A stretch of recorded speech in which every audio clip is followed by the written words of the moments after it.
So I remember Kathleen at the interview. I was on the affiliate board at that time.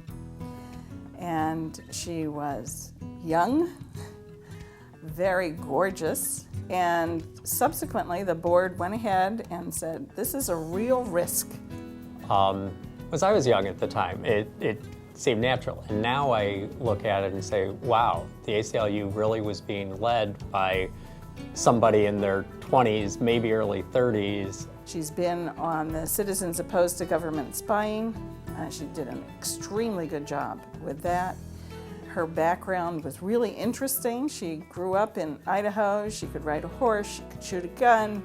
And her speaking skills were good. Her issues on civil liberties, she was very knowledgeable and extremely eager and enthusiastic. And she said she could put the ACLU of Washington on firm financial ground. So we just decided to go with it, and it was the best decision the board ever made. She took over at kind of a low point in every way. Membership, dollars, resources, local prestige, clout, reputation, and look at us now.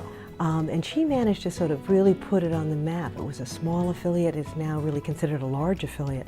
So she grew it in the most thoughtful way. She was very good at fundraising, she was very good at program, at figuring out what the ACLU should be doing and why should it be doing it now.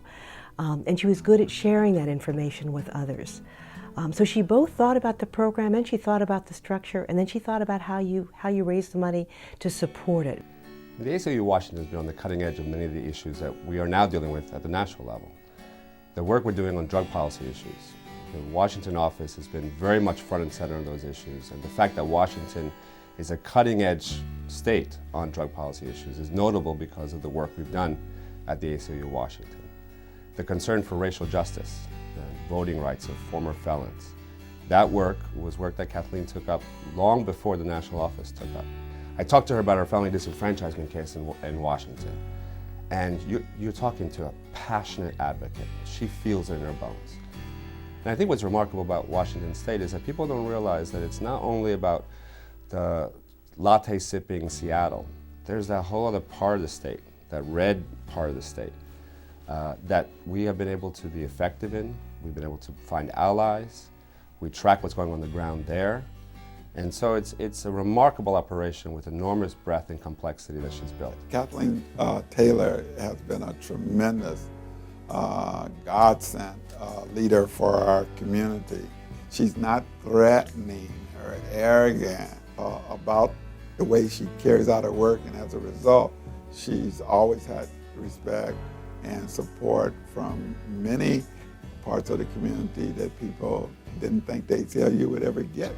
It would be very easy to just get into a rut and keep doing what we've always done because it's been fine for the last 20 years. Why should anything change now?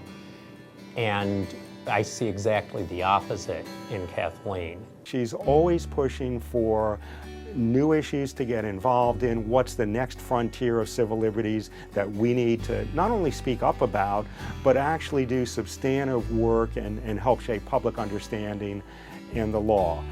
What really impresses me about her is that she's just not jaded at all. After 30 years of doing this work, she is every bit as passionate as she has always been. And it's as if she just started doing this yesterday. And one of the things about her all through these years is her unflappable quality. She's unflappable in crisis, unflappable being a non-lawyer and with hundreds of cooperating attorneys around. I think many people would be absolutely flabbergasted to learn that she does not have a law degree. She has never practiced law because she knows so much more about the law that is pertinent to civil liberties. She's very bright. She's very persistent. She thinks clearly and is just a wonderful team member. I just, not in a compromising kind of way, but in a clarification kind of way. She knows why she's thinking what she's thinking, and she lets you know what it is. When I meet Kathleen for the first time, I felt like I was on my job interview.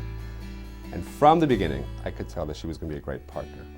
She was straight talking, she was warm, she didn't have the fangs that I expected her to be wearing. In fact, she had a beautiful smile, which she uses very often. And I knew from the beginning that if she and I could develop a really close working relationship, it would be to the great benefit of the entire organization. So somebody like Kathleen makes the difference between civil liberties in theory and civil liberties in reality.